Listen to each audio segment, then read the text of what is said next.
Welcome to Somewhere in the Middle. I'm Nikki. And I'm Angie. Welcome back. And we are back. I know you've missed us. We're back. Yes, I know everybody's saying the same thing. And thank you for noticing. Yes, I did gain 10 pounds. Yay. Exciting times. Thanks for noticing. Anyway, so today's topic is one that is very near and dear to my spirit for some reason. I'm being serious, crap.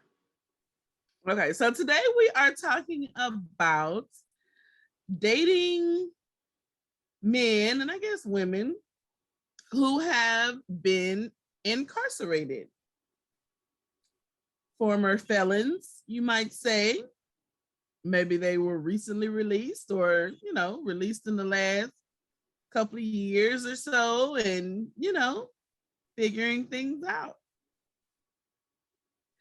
So why are we talking about this? That's funny. It's indicative of our past love life. Oh, okay. But on a broader scale, we know that as Black women, a lot of our men have been incarcerated. Like Black men are 5 times more likely to be incarcerated than white men. They have a 16% chance of going to prison. And every year, in total, 650,000 incarcerated people are released. Wow. And so if you just think it's 5 times more likely that that's going to be a Black person being released. So the point is, that's a big part of our dating pool, guys. So I think we should talk about it. I wholeheartedly agree. I didn't realize that those statistics were that staggering. Wow, I had no idea. That's the reason why the men I used to date were all felons. It's all that was I had access to. No, that's not what. No, that's a different show. That's not why.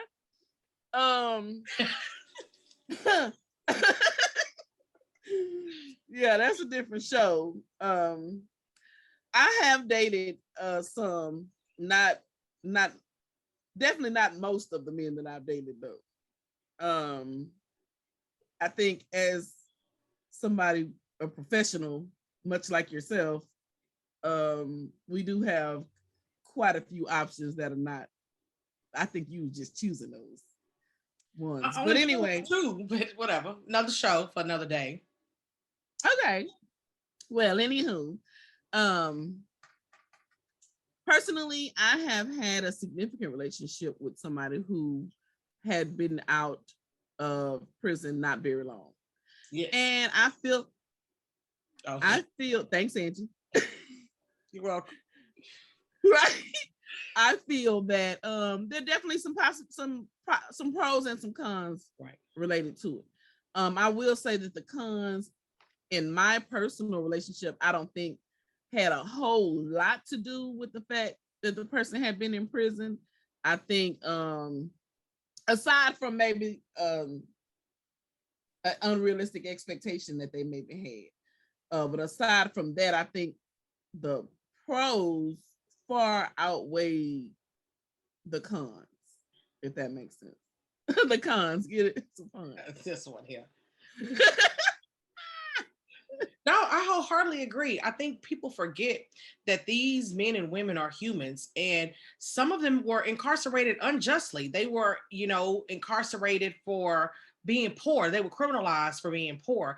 So if you judge somebody based on just that one characteristic that, happened to them, then, that's just unfair. That's just unfair. And you need to do some soul searching if you're passing that kind of judgment, especially when you don't know the history, of that person and how they even got to the point where they're, at. Right, absolutely. So point of that is, I guess, don't exclude somebody just because of that may be part of their history. As we all know, whether we've been locked up or not, our history does not dictate our future. Right. At the end of the day. So some of the pros for my story, I would say the first thing I noticed about the person that I dated was his ability to communicate. And it wasn't, and in my mind, I'm very much a skeptic when it comes to people. And so I'm like, well, he had nothing, he couldn't interact with women, for so long other than with words. And so, yes, it makes sense that he's good with words. And so I associated that with being like a con artist, like, he know what to say to get what he want. But at the end of the day, he was not only good with words, he was good with listening. So it was almost like he was almost like very childlike in a way of being a sponge almost. He was, you could tell that he wasn't just listening so he had something to say. He was listening, absorbing, and then responding in a very intelligent way. So it wasn't, it was different. It was a different kind of conversation. I don't know if you noticed, but when we met, like, we would sit, because he wasn't really my type of person that I really took seriously in the beginning. And so we would see, he would come over in the evening when my baby would sleep, and he would sit on one side of the couch, I'd sit on the other. And we would just talk like hours into the night, just running our mouth. And from that, I began to see, that there were more sides to him as far as his intelligence and his ability to communicate. And also the introspective nature that in which he looked at life. I guess he had time to think and had positive, influences while he was there.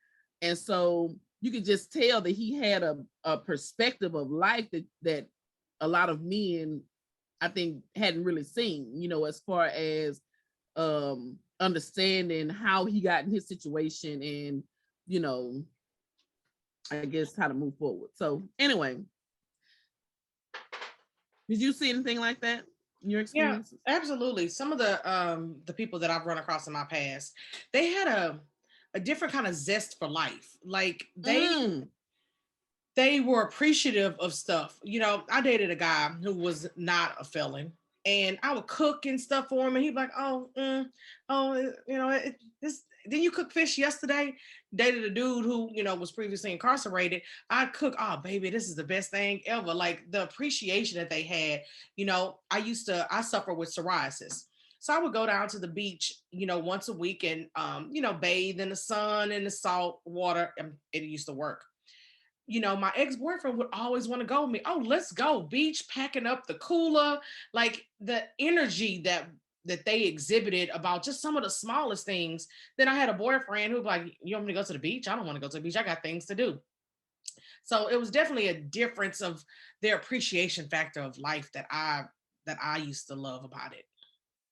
That's my next thing I was going to say too, that childlike wonder of experiencing things that had been, that they had been removed from for so long. Even things, once we did get to interacting with my child, even things with dealing with my child, just having that joy of, interacting and doing things, going to the museum, going to the park, just playing. A lot of men take themselves so seriously, they don't even know how to play or just, laugh or just enjoy things. And so that was one thing that I found.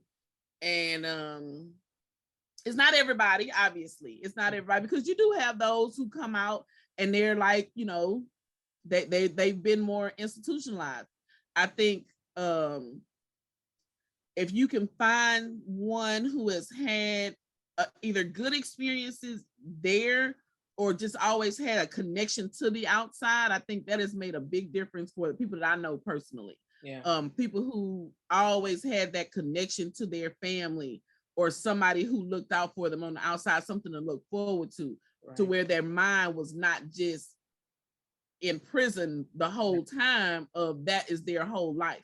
They're able to see a side outside of those walls. And so they learned, adjusted, got skills, made a plan for when they got out. And so I think that makes a difference too. Also, the length of time that they were there. We're not talking about somebody who spent 27 years in prison and, released and doesn't even understand technology or what a cell phone is. I'm speaking of, for me, the experiences I had, maybe 2 years, 3 years, 6 months, nothing long, drawn out 30-year sentences or anything like that. See, I have met somebody who, and I have a family member as well who did do over 20 years, all of his adult life. And when I tell you, baby, he keeps him a job, he keeps him a fly car, he keep him a nice house, he keep him some woman, of course, but he has that zest for life. When you talk to him, because again, my family members, his mom, his family kept him close, and I think I credit them. I'm sure he does too, for keeping him, human and just being able to enjoy life. And so, I know somebody else who did, 20 years or close to it.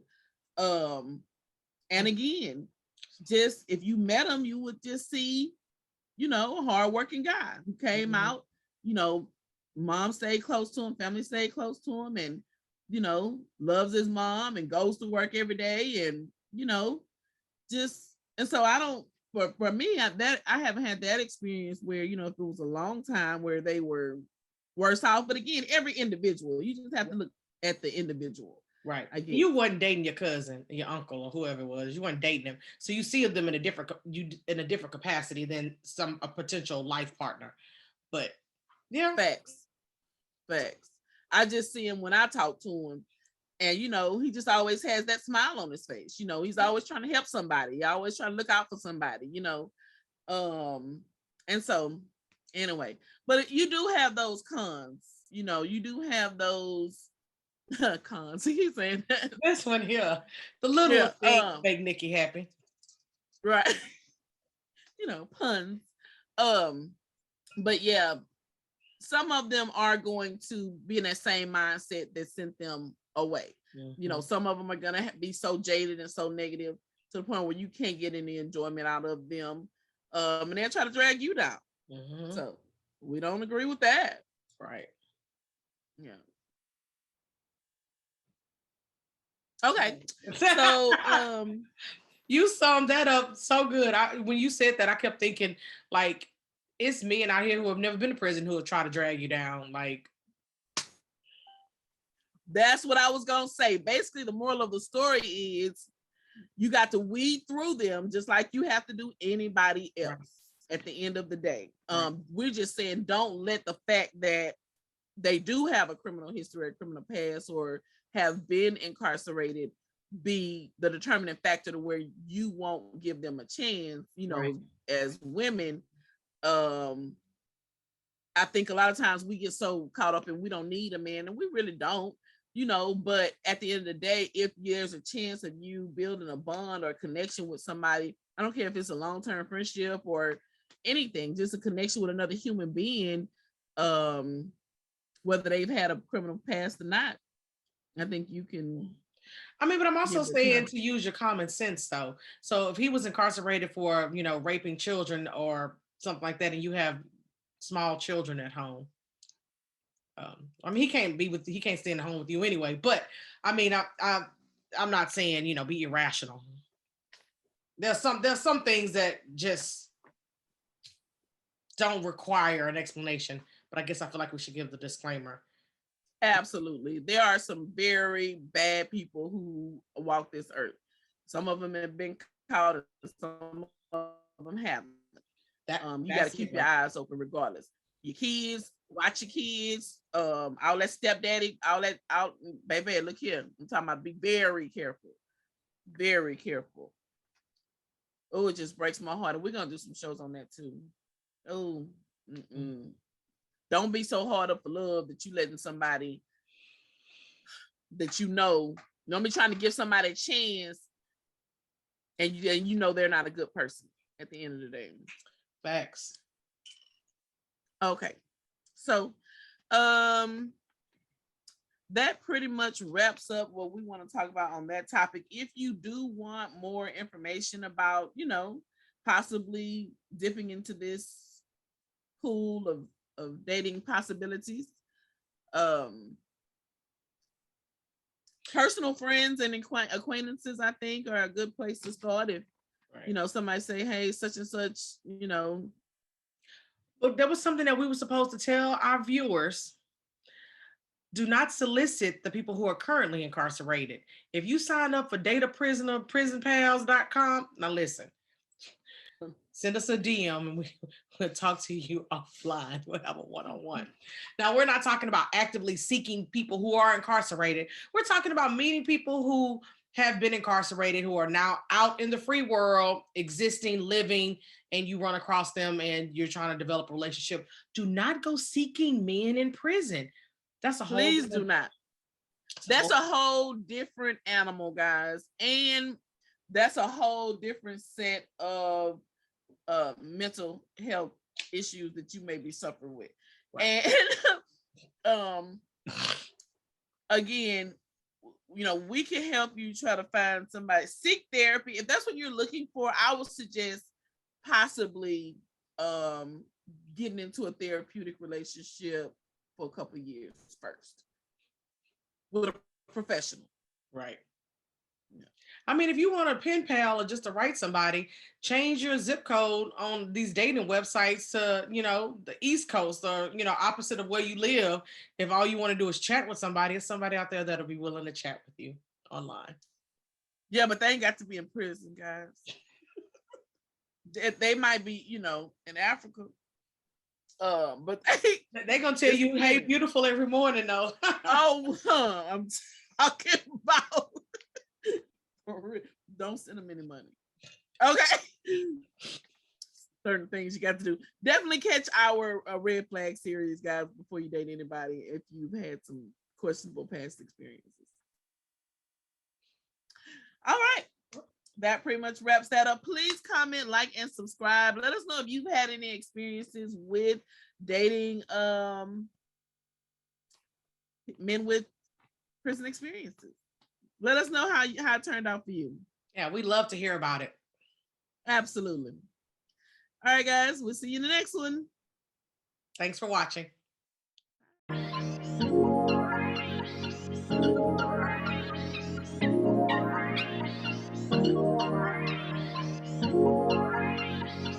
Mark.